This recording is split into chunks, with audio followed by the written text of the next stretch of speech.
Hello guys, welcome back for another video of Service to Reset My Car. Today I'm going to show you how you can get rid of the flat tire indicator of a BMW. This indicator over here, BMW X3 2016 model. I had a customer come in here for a flat tire and I saw that the right rear tire was flat and we repaired it. And after repairing that, you have to reset the indicator by computer on the dashboard. Before we start, I want to mention our YouTube channel. It's Service to Reset My Car. We'd appreciate it if you subscribe to our channel. Give us more support by liking our videos. Any comments, any questions, use the comment area and I'll get back to you as soon as possible. Okay, let's start by turning the ignition on, so all the lights must go on.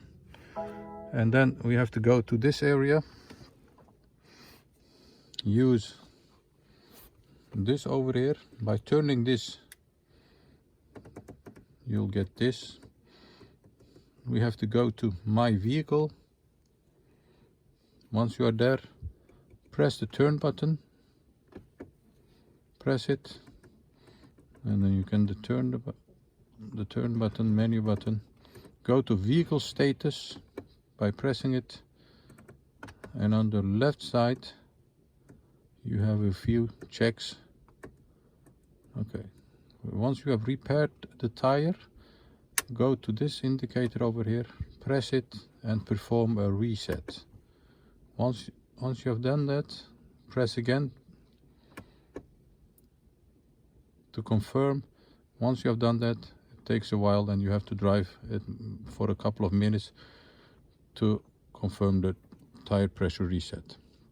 Once you have done that, the indicator over here,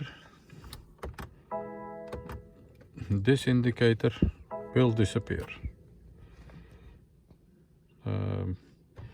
Thanks for watching. That was it for today. Hope to see you next time with another video. Bye bye.